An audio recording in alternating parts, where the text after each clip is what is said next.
पांडुरंगा करू प्रथम नमन, दुसरे चरण संतांचिया, त्यांच्या कृपा दानी कथेचा विस्तारू, बाबाजी सद्गुरु दास तुका. कलावज्ञजियो धरार्थावतारम, कलाकांकतेजोदिकामोदिवक्त्रम, खलानीशवादापनोदार्हदक्षम्, समाधिस्तमूर्तिं भजे ज्ञानदेवम्. हे दुःखभञ्जन मारुती नंदन, हे दुःखभञ्जन मारुती नंदन, सुन लो मेरी पुकार, पवन सुत विनती बारंबार, पवन सुत विनती बारंबार. अष्ट सिद्धि नव निधि के दाता, दुखियों के तुम भाग्य विधाता, दुखियों के तुम भाग्य विधाता. सिया राम के काज सवारे, मेरा कर उद्धार, पवन सुत विनती बारंबार, पवन सुत विनती बारंबार. नैनं छन्दन्ति शस्त्राणि, नैनं दहति पावका, न चैनं क्लेदयन्त्यापो, न शोषति मारुताः.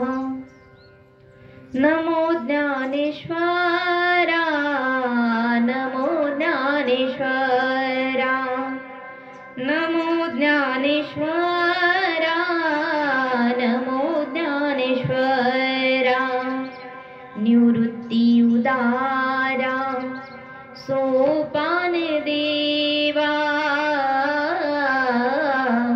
निवृत्ति उदारा सोपान देवा, निवृत्ति उदारा सोपान देवा, निवृत्ति उदारा सोपान देवा. मुक्ताबाई नाम त्रिभुवन पावनी, मुक्ताबाई नाम त्रिभुवन पावनी. प्रस्तुत प्राप्त प्रसंगी प्राप्त स्थळी आज या ठिकाणी कैलासवासी नाना वना उघडे या बाबांचा असणारा हा दशक्रिया विधी आहे.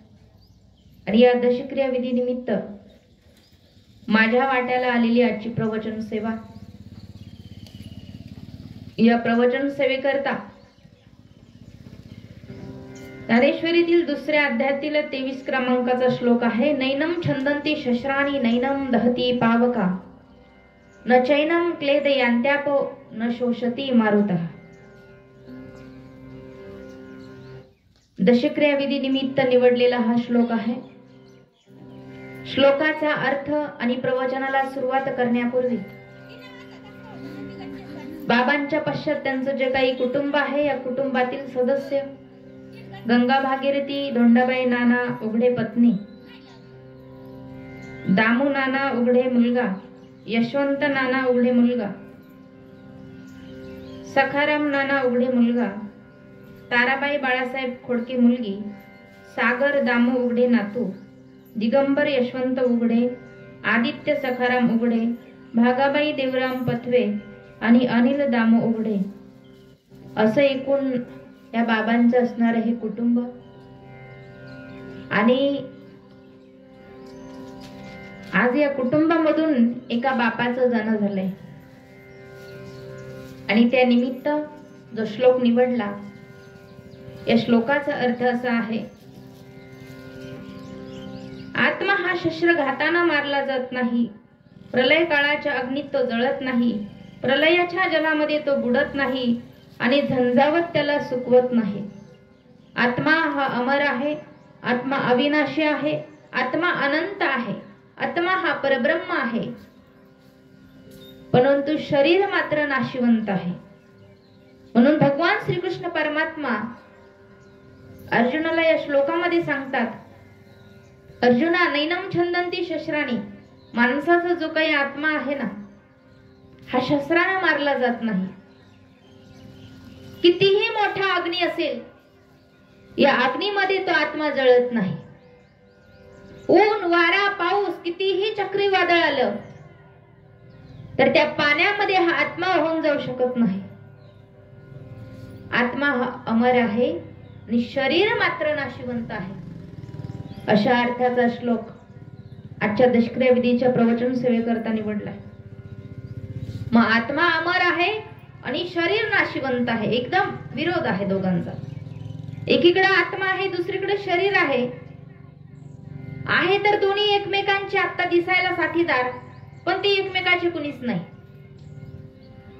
तुमच्या शरीर आणि तुमच्या त्याच्यामध्ये असणारा आत्मा, माझं शरीर माझ्यामध्ये असणारा आत्मा, हे शरीर वेगळं आहे, हा आत्मा वेगळा आहे. पण आता आपला श्वास चालू आहे, याचाच अर्थ या शरीरामध्ये आत्मा आहे. आणि हे शरीर ज्या दिवशी हा श्वास बंद होणार आहे, आत्मा बाहेर निघून जाणार आहे आणि उरणार काय आहे? फक्त आणि फक्त हे नाशिवंत स्वरूपाचं शरीर. म्हणून आत्मा सत्य आहे, अविनाशी आहे आणि शरीर नाशिवंत आहे. देह नाशिवंत जाना, आत्मा असे सत्य. देह नाशिवंत जाना, आत्मा असे सत्य. अंतरंगी वास करते परब्रह्म नित्य. अंतरंगी वास करते परब्रह्म नित्य. सुख दुःख क्लेश व्याधी देहाची उपाधी. सुख दुःख क्लेश व्याधी देहाची उपाधी.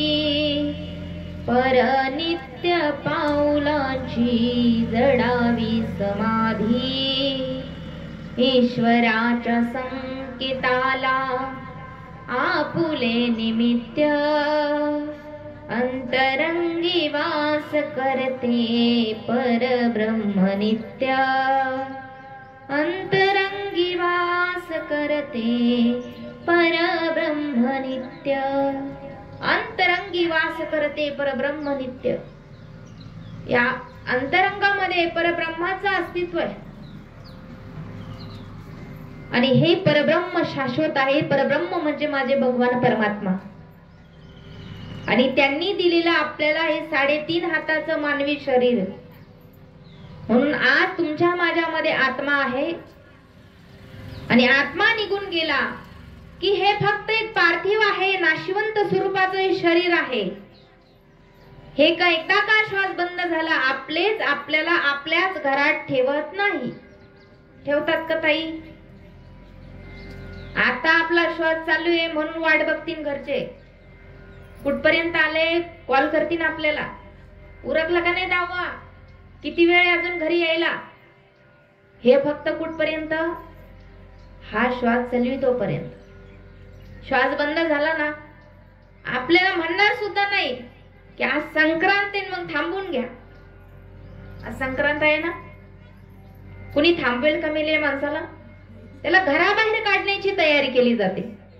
मग हेच तर आपल्याला याचंच उत्तर बघायचं की बाबा हे शरीर आपलं नाशिवंत स्वरूपाचं आहे आणि याच्यामध्ये श्वास चालू आहे, यामध्ये आत्मा आहे, तोपर्यंत सगळे आपलेत. एकदा का आत्मा निघून गेला आपलं कुणीच नाही, कुणी नाही.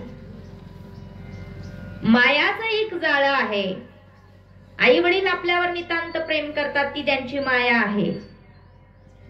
परंतु तसं पाहिलं गेलं माझ्या नाथबाबांनी सांगितलं, नाही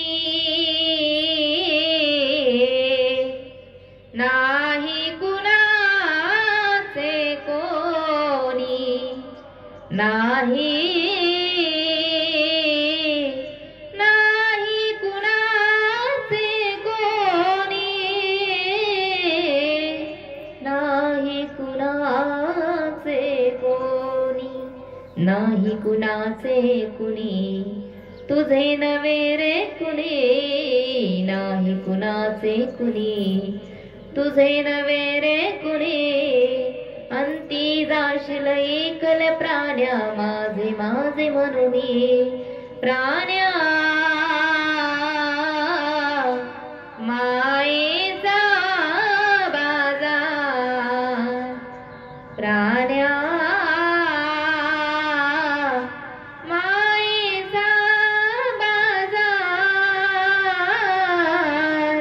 मायेचा बाजार. इथं काय फक्त मायेचा बाजार आहे ना मावशी. आपण एकमेकाची वाट बघणं, एकमेकाला जीव लागणं, घरात कोणी आजारी असलं त्याला डॉक्टरकडे नेणं, याला काय म्हणायचं? माया. आपलं आपल्या मुलावर मुलीवर प्रेम आहे म्हणून दुखायला लागलं का लवकर आईबाप कुठे नेतात? आपल्याला डॉक्टरकडे नेतात. हा मानवी जीवनाचा एक भाग झाला. पण मला सांगायचं हे शरीर आणि आत्मा. माझ्या भगवान श्रीकृष्ण परमात्म्यांना अर्जुनाला या श्लोकात तेच सांगितलं, अर्जुना नैनम छंदंती शस्त्राणी. आत्मा शस्त्रानं मारला जात नाही रे, पण शरीर मात्र मारल्या जात. आत्म्याचा अंत होत नाही, शरीराचा मात्र अंत होतो. आत्म्याला जाळता येत नाही, शरीराला जाळल्या जाते. अगरबत्तीचा चटका आत्म्याला बसत नाही, पण या कातड्याला जर पेटलेली अगरबत्ती लावली तर चटका बसल्याशिवाय मात्र राहत नाही. मग आत्मा आणि शरीर, आपण इथं आहोत, दोन्ही इथंच आहे. याच्यात आत्माही आहे आणि शरीर सुद्धा, हे दोन्ही एकत्र आहे. पण श्वास रूपी सेकंद काटा बंद पडला की हे मानव रूपी घड्याळ थांबायला वेळच लागत नाही. घड्याळ 3 काटे, तास काटा, मिनिट काटा आणि सेकंद काटा. तसंच आपलं मानवी जीवन आहे. माझ्या माऊलींची ओवी ज्ञानेश्वरी मध्ये त्यांनी मानवी जीवनाला घड्याळाची उपमा दिली. हे घटिका यंत्र जैसे परिभ्रमेगा. पण कसं? उपजे ते नाशे, नाशले पुनरुपी दिसे. हे घटिका यंत्र जैसे परिभ्रमेगा. अहो, हे घड्याळ रूपी मानवी जीवन आहे. हा श्वास रूपी सेकंद काटा चालू आहे तोपर्यंतच आपण आपल्यामध्ये एकमेकांचे आहोत. पण एकदा का हा श्वास रूपी सेकंद काटा बंद झाला, याच्यामध्ये आत्माही राहणार नाही आणि आपले लोक आपल्याला इथं मुक्कामी सुद्धा ठेवणार नाही. हे तर मानवी जीवनाचं सत्य आहे ना दादा. म्हणून शरीर आहे तोपर्यंत परमार्थ करून घ्या. शरीर संपला की परमार्थ करता येणार नाही आपल्याला. शरीर संपला की देवाचं नाव घेता येणार नाही. शरीर संपलं की चांगलं कर्म करता येणार नाही. आणि चांगलं कर्म असेल तरच पुढे चांगली जागा भेटणार आहे. कर्म वाईट असेल, जागाही पुढची चांगली भेटणार नाही. कर्म धर्म संयोगानं पुढचा जन्म कोणता? जन्म घेणे लागे वासनेच्या संगे. मग आत्मा याच्यातून गेला की लोक म्हणतात त्याच्यात राम राहिला नाही. याचा अर्थ आपल्यामध्ये राम आहे. बरोबर ना? माणूस मेल्यानंतर चौघांच्या खांद्यावर जातो ना. बहुतेक लोक म्हणतात रामनाम सत्य आहे. हे कुणाला सांगतात? हे सांगायचं कुणाला आहे? हे मेलेल्याला नाही सांगायचं. जे पाठीमाग प्रेत यात्रेत अंत्यविधी जे मौतीला पाठीमाग चाललेत का नातेवाईक, त्यांच्यासाठी वाक्य काय की रामाचंच नाव सत्य आहे, तेच शाश्वत आहे, तेच परब्रह्म आहे आणि तेच एक आपल्याला या मानवी देहातून उद्धार करणार आहे, आपली जीवन नौका पार करणार आहे. आणि भगवंताचं नाव हेच आज कलियुगामध्ये उद्धार करण्याचं एक साधन आहे. कलियुगे उद्धार हरीच्या नामे. हरीच्या नामाशिवाय आपला उद्धार नाही होणार दादा. नाम हे तेरा तारनहारा, नाम हे तेरा तारनहारा, कब तेरा दर्शन होगा, जिनकी प्रतिमा इतनी सुंदर, ओ कितना सुंदरी होगा, ओ कितना सुंदरी होगा. जगाच्या पाठीवरती भगवंताचं नाम हे सर्वश्रेष्ठ आहे आणि तेच आपल्याला या कलियुगामध्ये उद्धार करण्याचं साधन आहे बघा. म्हणून देवाची आवड निर्माण व्हायला हवी. माझ्या संत मायबापांनी सांगितलं, आपुला तो एक देव करुणी घ्यावा, तेने विना जीवा सुख नोहे. देवाला आपलंसं मानलं तर कुठेतरी सुखाची प्राप्ती होणार आहे. म्हणून देव आवडावा आणि शरीर आहे तोपर्यंत परमार्थ करून घ्यावा. बघा उदाहरण सांगून जाईल. शेळी माहिती ना आपल्याला, शेतकरी सगळे बहुतेकांच्या बसलेल्या घरी शेळी असणारच.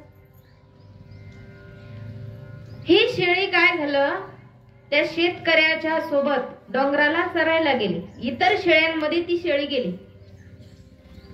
पण घडला असा प्रसंग, उन्हाळ्याचे दिवस होते. ओढ्यातून थोडस पाणी खळखळ खळखळ वाहत होतं आणि वाहत असणाऱ्या पाण्यामधून इतर शेळ्या, बोकड आणि काही गायी पाणी पिऊन आल्या. परंतु ते खळखळ वाजणारे जे काही पाणी आहे ना, त्या पाण्याच्या आवाजाला शेळी घाबरली. बघा बरं नीट आहे का, त्या पाण्याच्या आवाजाला शेळी घाबरली आणि ती म्हटली की हे पाण्याचा आवाज बंद झाला का मग मी पाणी प्यायला जाईन. ती बाजूला बसली. तिथं दुसरी एक शेळी आली, तिने विचारलं, का ग आम्ही सगळे पाणी पिलो, तू का पित नाही, तुला तहान लागली नाही का. म्हटली लागली. मग तू तिथं पाणी प्यायला का जात नाही. ती म्हटली, त्या खळखळ वाजणाऱ्या पाण्याचा जो आवाज आहे, त्या पाण्याच्या आवाजाची मला भीती वाटते आणि म्हणून मी तिथं पाणी प्यायला जात नाही. म्हणे मग तुला पाणी प्यायचंच का नाही. म्हटली प्यायचंय. आणि कधी तो आवाज बंद झाला का मग मला पाणी प्यायचंय, असं शेळी म्हटली. ती म्हटली, दुसरी शेळी तिला म्हणली, अगं बाई तू रात्रंदिवस जरी म्हटली पाण्याचा आवाज बंद झाल्यावर मी पाणी पिईन, तू किती वेळ त्याचा आवाजाची वाट बघत बसली तर तुला पाणीच भेटणार नाही. दृष्टांत संपला. सिद्धांत हा आहे, पाण्याचा आवाजच बंद झाला तर तिथं पाणी राहील बाबा, तिथं पाणी राहणारच नाही. जोपर्यंत आवाज आहे तोपर्यंतच पाणी आहे. एकदा का खळखळ वाजणारा आवाज बंद झाला, पाणी संपलं. आणि मग आवाज बंद झाला, पाणी संपलं, मग शेळी पाणी पिऊ शकेल का. दृष्टांत संपला. सिद्धांत हा आहे, आपलं तसंच आहे. माझ्या संत मायबापांना सांगितलं, नरदेह आहे तोपर्यंतच परमार्थ करून घ्या. तुम्ही जर म्हटले ना माझं अजून वयच नाही परमार्थाचं, माझं अजून वयच नाही देवाचं नाव घ्यायचं, अशी जर वाट बघत बसले तर एक दिवस मरून जाल. आणि मग मरून गेल्यानंतर मग लोक म्हणतात ना, काय हेच रामनाम सत्य आहे. मग आहे तोपर्यंत जर त्या राम नामाला जर आपण आपलं साधन बनवलं तर साध्यापर्यंत पोहोचता येतं का नाही, येतं ना. म्हणून शरीर आहे तोपर्यंत परमार्थ करणं अत्यंत गरजेचं आहे. एकदा का हा देह गेला मग उरतो तो फक्त आणि फक्त भगवान परमात्मा. आणि म्हणून ज्यानं कधी काही कोणत्याच गोष्टी त्याला भेटल्या नाही त्या मेल्यानंतर माणसाला भेटल्या जातात. कारण आत्मा का एकदा बाहेर निघून गेला, पार्थिव शरीर जी नाही ती त्याची हौस केली जाते बघा. म्हणून माझ्या संत मायबापांनी अनेक ठिकाणी अभंग सांगितले, दृष्टांत सांगितले, सिद्धांत सांगितले, श्लोक सांगितले, ओव्या सांगितल्या. कशासाठी हो. एवढा अट्टहास एकमेव कारण आहे मानवी जीवनाचा उद्धार करण्यासाठी. या माणसांचा कुठेतरी उद्धार व्हावा, अज्ञानाला कुठेतरी ज्ञानाची प्राप्ती व्हावी, यासाठी माझ्या संत मायबापांनी अतोनात प्रयत्न केले. जसा एक बाप आपल्या कुटुंबासाठी प्रयत्न करतो अगदी त्या पद्धतीनं. पण आपलं हे जीवन ना या मृत्यू लोकाच्या चक्रामध्ये असं गोल गोल गोल गोल फिरतय. कुठं काय करतो काय नाही, वेळ गेल्यावर काहीच नाही बाबा. एकदा का आपल्या हातून वेळ निघून गेली ना, मग कोणत्याही गोष्टीचा किती काही प्रयत्न केला तरी उपयोग होत नाही. आपण आपल्या संसारासाठी कष्ट करतो, पण संसारासाठी 24 तासामधले आपण किती तास देतो, त्यापेक्षा 1 सेकंद जरी माझ्या भगवान परमात्म्यासाठी दिला ना, तर तुमचा उद्धार झाल्याशिवाय राहणार नाही बघा. उद्धार होतो आणि उद्धाराचं साधन माझा भगवान परमात्मा. आणि त्या भगवान परमात्म्याने स्वतः अर्जुनाला या श्लोकामध्ये सांगितलं, नैनम छंदंती शस्त्राणी. आत्मा शस्त्रानं मारला जात नाही. नैनम दहती पावका. जाळल्यानं तो जळत नाही. ऊन वारा पाऊस कुठली बाधा त्याला होत नाही. म्हणून आत्मा हा अमर आहे आणि शरीर हे नाशिवंत आहे. नाशिवंत देह जाणार सकाळ. नाशिवंत देह जाणार सकळ. नाशिवंत देह जाणार सकाळ. नाशिवंत देह जाणार सकळ. आयुष्य खातो काळ सावधान. आयुष्य खातो काळ सावधान. आयुष्य खातो काळ सावधान.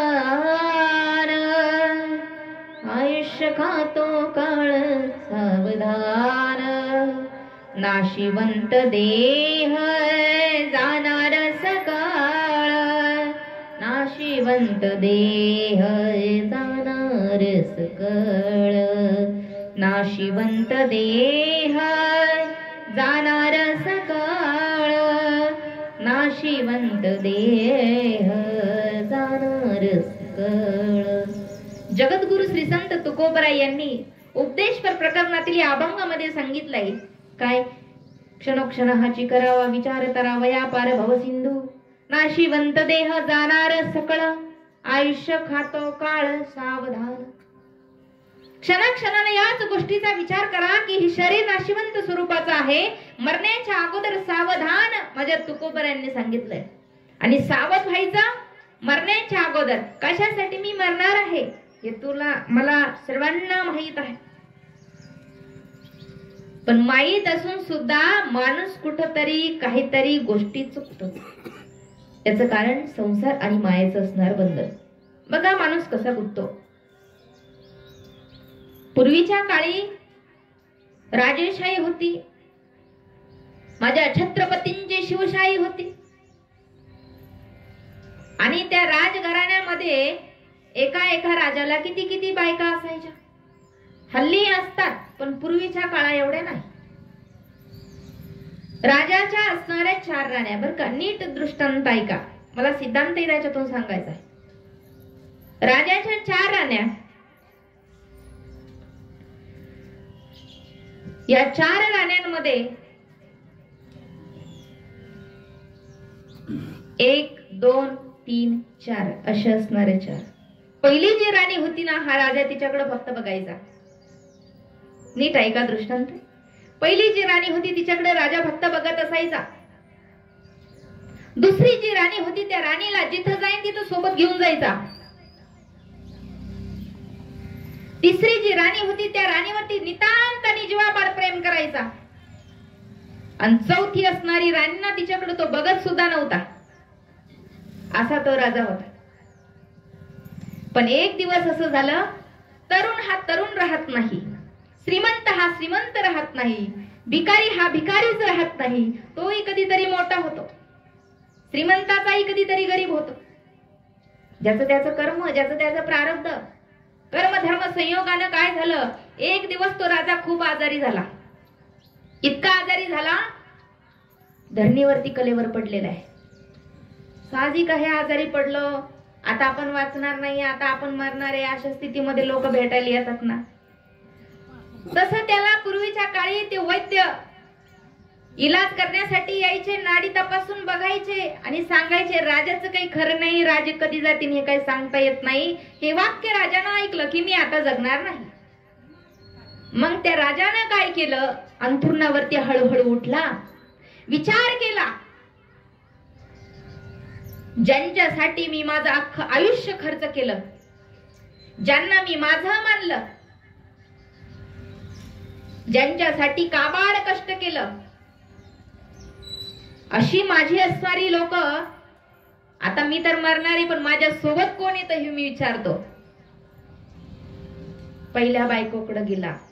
ती पहिली बायको, ज्या बायकोकडे तो कायम बघत होता, त्या बायकोला विचारलं, राणी साहेब, मी सतत तुमच्याकडे बघायचो, पण आज माझ्यावरती अशी वेळ आलेली आहे की मी मरणार आहे. माझी अशी इच्छा आहे, तुम्ही माझ्यासोबत येणार का? माझ्यासोबत? त्या राणीनं सांगितलं, महाराज माफ करा,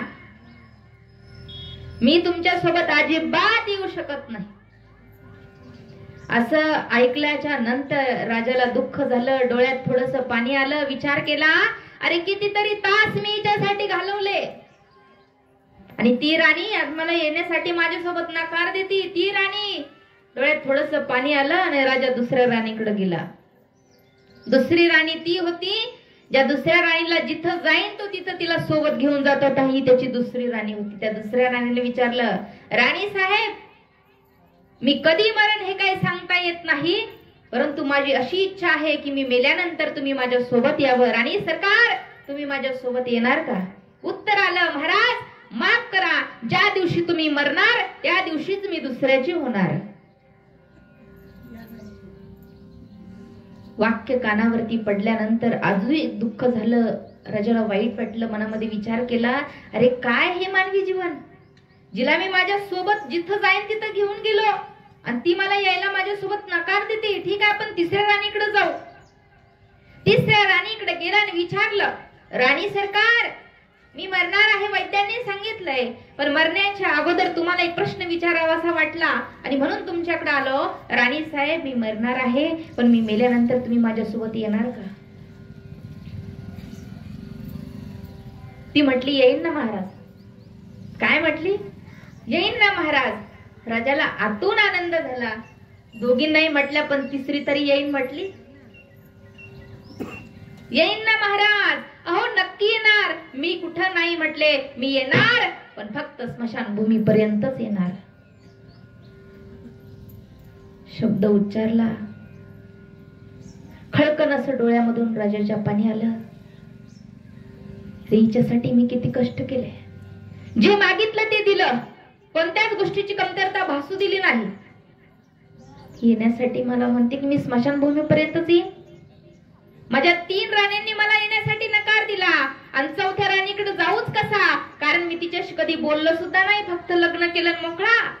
मी तिला कधी बायको म्हणून मानलं नाही, मी कधी तिच्याशी प्रेमानं वागलो नाही, बोललो नाही, आणि त्या चौथ्या राणीकडे मी कोणत्या तोंडानं जाऊ? परंतु तिच्या महलाच्या समोरून जाताना मान खाली घालून हळूहळू राजा चालला असताना ती स्वतः बाहेर आली, कारण 3 जणी काय म्हटले आहे तो प्रकार तिनं पाहिला होता.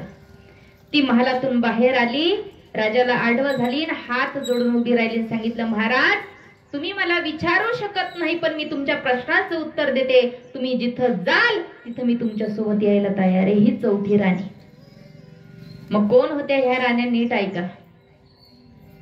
पहिली राणी ज्या राणीकडे सतत बघायचा, पण ती राणी यायला तिनं नकार दिला, आणि तीच पहिली राणी म्हणजे आपलं शरीर. काय आहे मावशी? आपलं शरीर. या शरीराकडे आपण बघतो का नाही? आंघोळ केली का पहिला आरशापुढे जातो ना माणूस. तरुण म्हातारा, ठीक आहे म्हातार वयात जाऊ द्या, त्या आरशाचं थोबड बी बघत वाटत नाही, तो भाग वेगळा. तरुण आहे तोपर्यंत दिवसातून माणूस किती वेळा आरशासमोर जातो, स्वतःकडे बघतो, चेहरा बघतो, हात पाय बघतो की नाही? ही पहिली राणी जिच्याकडं तो कायम बघत असायचं. ही पहिली राणी, तिनं नकार दिला. दुसरी राणी ती होती, राजा तिला कायम सोबत, जिथं जाईल तिथं सोबत घेऊन हिंडायचा. ही दुसरी राणी, आणि तिनं उत्तर काय दिलं होतं? तुम्ही मेल का मी दुसरीचे होणार. ही दुसरी राणी म्हणजे तुम्ही आणि मी कमवलेला पैसा. आणि आज आपण इथेही जरी आलो ना, आपल्या खिशामध्ये पैशाशिवाय आपल्याला कुणी नेईन का फुकट? एसटी मध्ये कंडक्टर तरी नेईन का? हा, आता 75 वय झालं का फुकट प्रवासी तो आताचा भाग आहे. पण ती बस सोडून एखाद्या जीप मध्ये जाऊन बसा बरं, नेईन का कोणी फुकट? मग तो पैसा, पण तो पैसा आपण मेलो का कुणाचा आहे? दुसऱ्याचा आहे. तो आपला आहे का? ही नाही, ही दुसरी राणी. मग तिसरी राणी ती काय म्हटली होती? मी येणार, पण फक्त आणि फक्त स्मशानभूमीपर्यंत. ही तिसरी राणी म्हणजे कोण सांगू? आपली बायको, नवरा, मुलं, सगळे आपले नातेवाईक. आणि ते येतात आपल्याला सोडवायला कुठपर्यंत? स्मशानभूमीपर्यंत. तिथून पुढे येतील का? ही तिसरी राणी. आणि चौथी राणी अशी होती, ती राजाला आवडत नव्हती, तो तिच्याशी बोलत नव्हता. परंतु त्याच राणीनं उत्तर दिलं होतं, राजा सरकार, तुम्ही जिथं जाल तिथं मी यायला तयार आहे.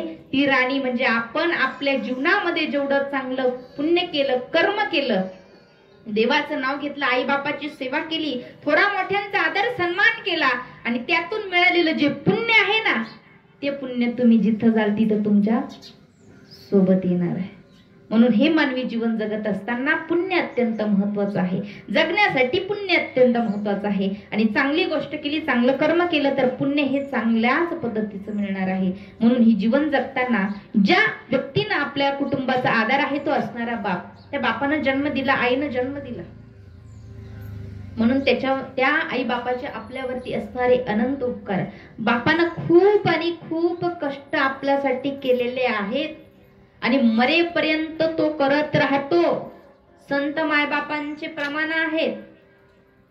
बाप कर जोडी लेकुराचे ओढी, बाप कर जोडी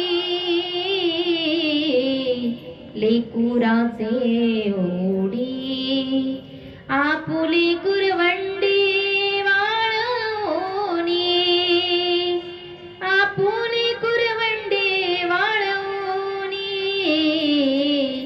एकाएकी केला मीरासी साधनी, एकाएकी केला मीरासी साधनी. बाप कर जोडी. बाप कर जोडतोय, हात जोडतोय कुणापुढं? प्रत्येक माणसासमोर झुकतोय. कुणासाठी? लेकरासाठी झुकतो.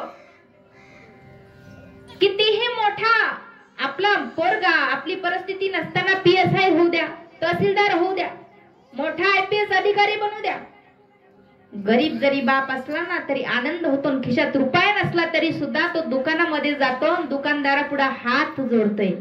बाप कर जोडी, हात जोडतो. कशासाठी? दादा, पोरगा अव्वल दर्जानं पास झाला आणि PSI अधिकारी बनलाय बर का, पण एक सांगू का दादा, माझ्याकडे पैसे नाही तरी गावाला पेढे वाटण्यासाठी, परंतु उधार पेढ्याचे बॉक्स दे, मी तुझे पैसे देऊन टाकेन.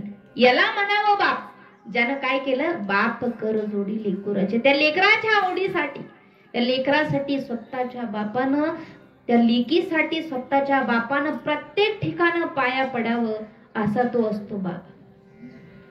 म्हणून त्या बापाचे उपकार अनंत, त्या आईचे उपकार अनंत.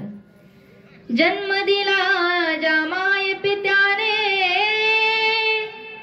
नको देऊ त्यांना दुःख रे, मस्तक ठेवया चरणावरती, इथेच स्वर्ग सुख रे.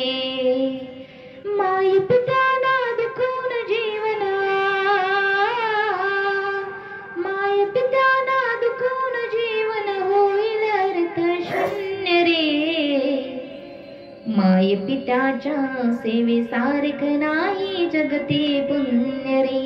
माय पित्याच्या सेवी सारख नाही जगती पुण्य रे। राब राबुनी कष्ट उपसले पित्याने कोणासाठी, पित्याने कोणासाठी, हो पित्याने कोणासाठी।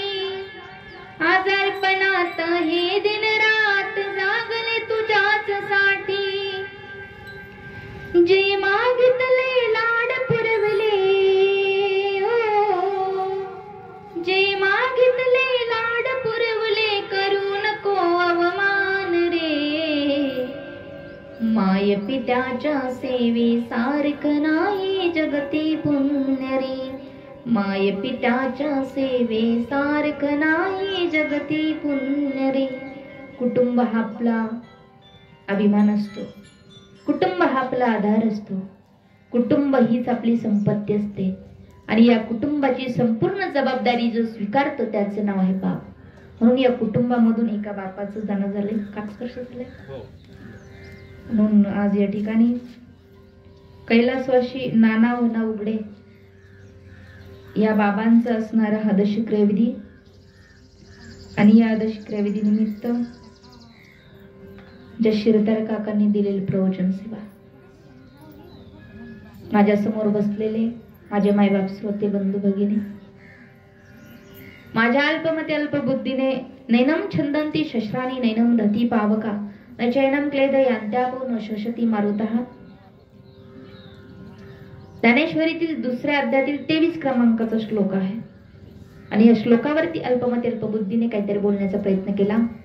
झालेली प्रवचन सेवा तुम्हा माता मौल्यांच्या सत्पुरुषांच्या चरणी अखिल कोट ब्रह्मांड पंढरदेश पांडुरंग परमात्मा माऊली महावैष्णव ज्ञानोबराय माझ्या शिवजींच्या चरणी समर्पित करून माझ्या प्रवचन सेवेला पूर्णविराम।